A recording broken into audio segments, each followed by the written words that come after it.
j'espère que vous allez bien. Bienvenue dans cette nouvelle vidéo. Je viens de filmer un petit tuto, c'est pour ça que j'ai exactement la même tête, mais je posterai pas au même moment, je pense que ça ira, personne ne reconnaîtra.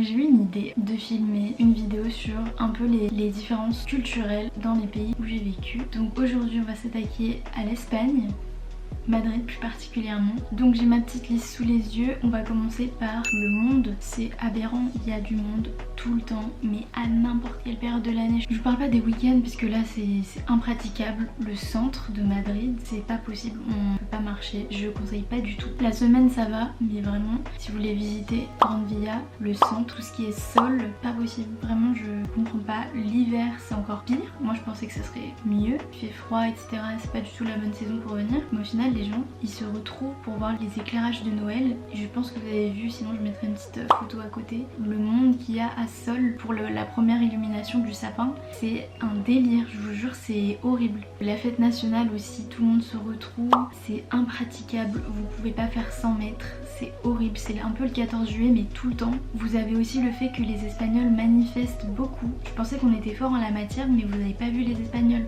ils manifestent toutes les semaines. Après peut-être que j'habite plus dans un coin touristique, mais un jour je descends de chez moi, je veux juste aller à la bouche du métro, c'était pas possible. J'ai dû remonter tout le boulevard pour prendre la station métro au-dessus. Enfin c'était horrible, je pouvais même pas marcher. Et puis étant française et j'aime bien marcher vite, je vous jure que c'est trop frustrant parce que en plus souvent c'est beaucoup de touristes qui marchent vraiment très lentement, qui prennent des photos partout.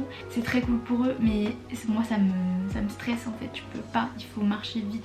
Deuxième point, c'est l'heure espagnole. Je savais que les Espagnols mangeaient tard et que certains commerces fermaient entre 14h et 17h pour la siesta, mais je me rendais pas compte à quel point il faut pas sortir à cette heure là puisque vous pourrez rien faire. Après la vie est douce ici, donc vous commencez un peu tout ouvre un peu plus tard, tout ferme un peu plus tard. Les courses ça ferme à 22h, c'est pratique si vous avez oublié quelque chose, mais c'est vrai qu'ils mangent tard. Enfin moi mes colocs ils mangent à 22h, moi j'ai déjà mangé à 20h hein. Je suis un peu une mamie. Ils font leur déjeuner à 14h, enfin tout est décalé et ça va avec les boîtes. Ce n'est pas possible, moi ce rythme je peux pas, j'ai essayé de tenir mais non, c'est à dire que vous sortez en boîte de 2h à 4, 5, 6h. Bon des fois en France on sort jusqu'à 6h aussi, mais là vous sortez tellement tard que moi j'ai le temps de me déchauffer 8 fois en fait avant de pouvoir sortir. Moi je suis le genre de personne qui déjà se chauffe 8 ans avant, mais le jour de la soirée je n'ai aucune envie d'y aller, donc il faut que je me remotive. Alors se motiver pour sortir à 1h c'est mort, pour faire un before à 1h, sachant que je dois me préparer avant. Heureusement que j'ai arrêté de sortir. Troisième point, les terrasses. Donc il y a une culture un peu de terrasse ici mais beaucoup moins qu'en France où c'est des terrasses sur les trottoirs. Moi ce qui me choque c'est plus le fait qu'ils rajoutent un pourcentage comme si vous tipiez mais juste pour être dehors en fait. Donc si vous choisissez de venir à Madrid et que vous voulez manger en terrasse, regardez bien, en général il y a marqué sur les menus ou dans le resto même s'ils vont vous compter en plus le fait d'être en terrasse. Souvent c'est 10% de la note totale. Faire très attention. En parlant de ça, il y a beaucoup de bars et de cafés un peu partout dans Madrid, vraiment. Vous faites 2 mètres, il y aura des bars partout.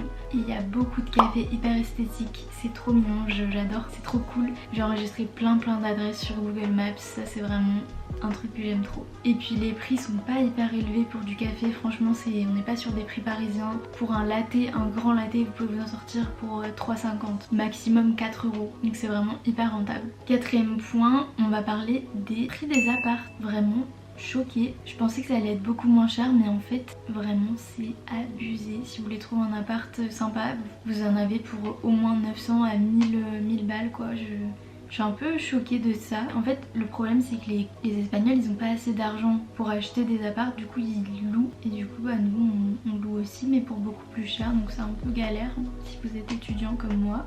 Donc ça m'amène à mon énième point, c'est les colocs à 58 000. Je vous jure quand je cherchais mon appart, je voyais des trucs avec des colocs à 25. J'ai pas fait de visite puisque je me suis dit c'est mort. Déjà ici à 7 on est beaucoup mais 25 je me dis c'est pas possible. Je vous jure que d'habitude j'exagère mais là 25 il y avait même des colocs à plus, mais l'état des chambres c'est pas possible. Il y a des chambres où vous avez même pas de fenêtre, où la chambre elle fait 2 mètres carrés, enfin c'est des conditions horribles. Puis il faut se le dire, être en coloc faut être très patient et très indulgent parce que sinon c'est compliqué. Next point, les transports, franchement très bien. J'étais un peu surprise, je pensais qu'ils allaient tout le temps être en retard mais ils sont hyper à l'heure, c'est très bien desservi, le métro est à l'heure, il est propre, vous avez pas des crackheads partout dans les métros, ça c'est cool. Bon, il y a des gens qui viennent chanter comme dans tous les métros. Les bus aussi, c'est très bien fait, vous avez le temps d'attente sur chaque arrêt de bus. Ils sont à l'heure parce qu'ils ont une voie spéciale bus. Le soir, ils s'arrêtent assez tôt, je crois, pour l'Espagne. C'est environ 1h30. Après, vous prenez taxi, Uber, ce que vous voulez, c'est pas très cher ici, donc en vrai c'est pas un problème pour rentrer. Donc ça c'est vraiment un autre point qui est super cool, les taxis sont pas du tout chers, enfin sont beaucoup moins chers qu'en France. Vu que tout est concentré dans le centre, la distance elle va pas être super longue, donc vous allez pas payer 45 € non plus. Petit conseil, si vous venez à Madrid et que vous voulez prendre une petite carte de transport, en principe vous avez 10 trajets pour 6 € si je me trompe pas, donc c'est plutôt rentable. Par contre il faut faire attention, dès que vous prenez par exemple le bus ou le métro, ça compte comme un trajet. En France je sais que vous pouvez utiliser le même ticket pour prendre métro et bus. Là vu qu'il faudra que vous rescanniez votre carte, si vous prenez le bus après le métro par exemple, ça vous comptera 2 trajets. Ensuite, autre fun fact, c'est qu'ils fêtent pas Noël comme nous, c'est-à-dire qu'il n'y a pas de Père Noël. Ici c'est les rois mages, vous n'aurez pas de Père Noël dans la rue qui fera des photos comme nous on peut avoir sur les marchés de Noël, pas du tout.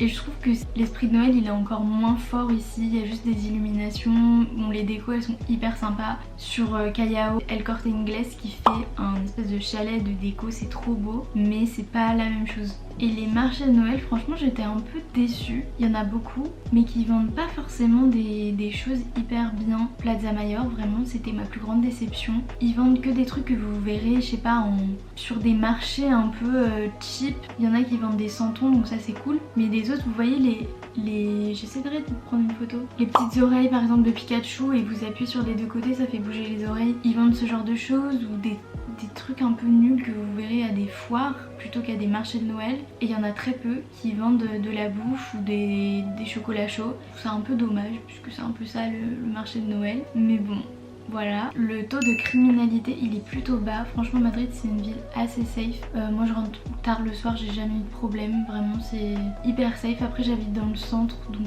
peut-être qu'il y a moins de criminels, je sais pas.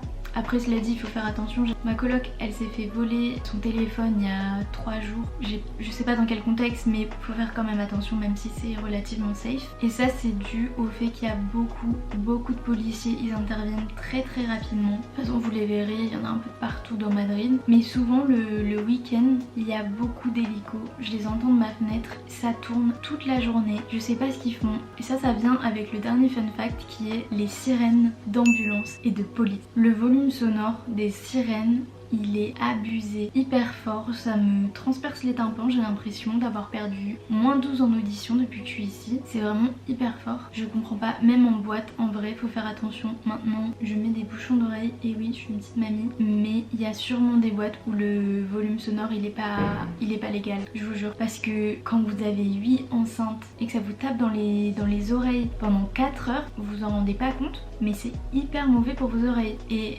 quand vous sortez, il faut aussi faire attention à où se trouvent les enceintes. Vraiment maintenant c'est mon premier réflexe, c'est un peu triste. Donc je vais m'arrêter là. J'espère que cette petite vidéo sur l'Espagne et plus particulièrement Madrid vous a plu. Et je vous dis à la prochaine. Ciao!